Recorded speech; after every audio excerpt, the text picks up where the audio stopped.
Welcome there to Update Germany.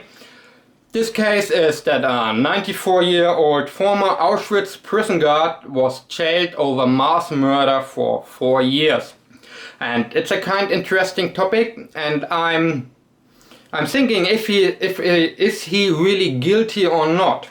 So I took the facts, what he did in Auschwitz. He was a bookkeeper.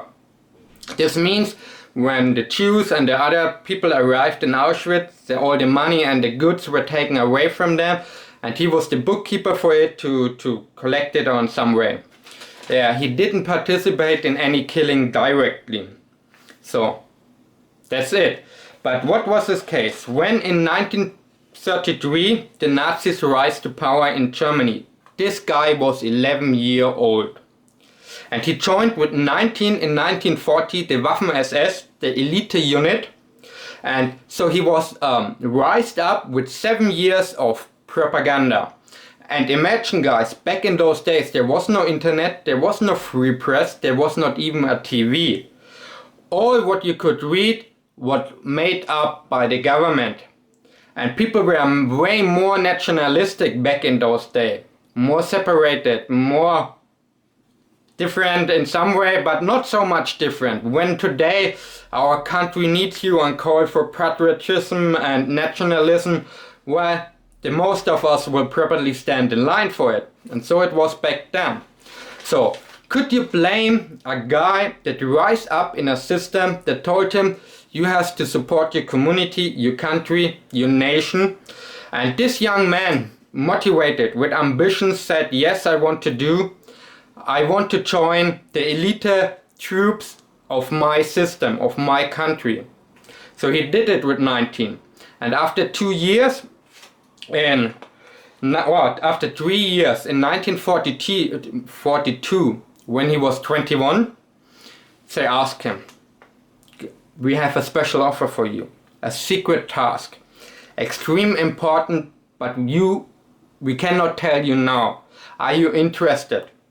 It's big importance for your country. Your nation need you. Well, you're 21, young, raised in this propaganda. Of course he would say yes. And he thought he didn't know what was this offer, just when he sent them to Auschwitz, and then he realized what Auschwitz was there for. A killing camp. So, and after he was there, he tried, as he said, 3 times to get away from it, to send to the front lines. And after the 3rd time, they accepted it, and at the end of the war, he served at the front lines. And the next thing is, when in the 70s and the 80s, some people, some Holocaust deniers spoke up. This guy was one of those that said, it happened. I was there, I've seen it. He was not a denier. He was not saying, I was not guilty or something like that. So, of course, he felt morality guilt. But is he really responsible for mass murder just to be a young guy, young man raised by propaganda and be a bookkeeper in Auschwitz, and when you realize what has happened there, you want to go away from it? I don't know.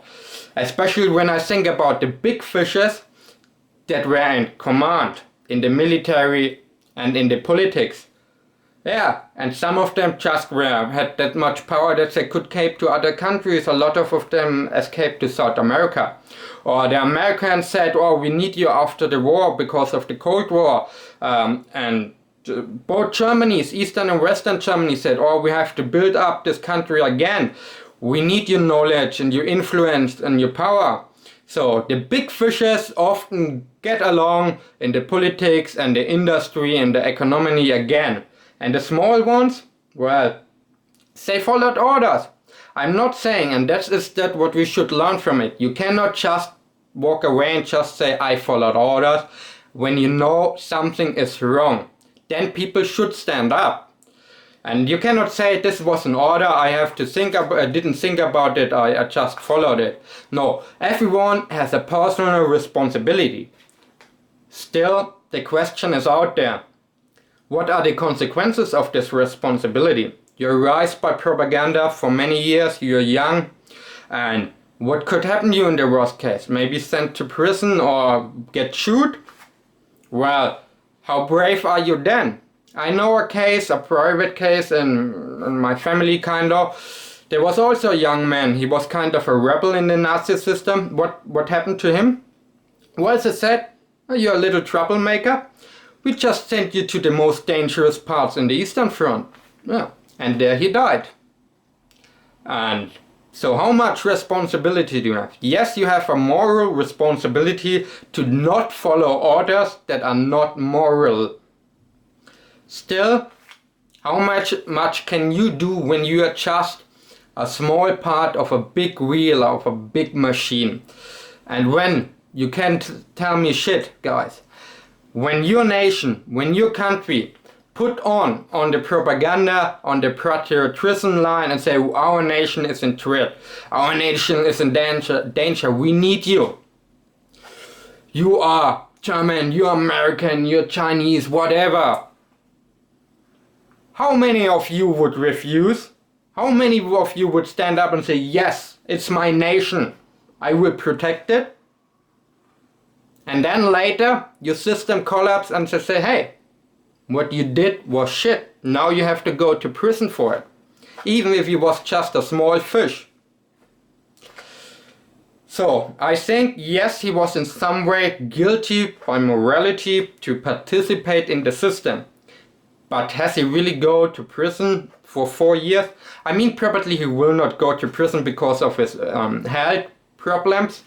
But anyway, compared to the big fishes that escaped and didn't get jailed, I think this is a kind of strange case.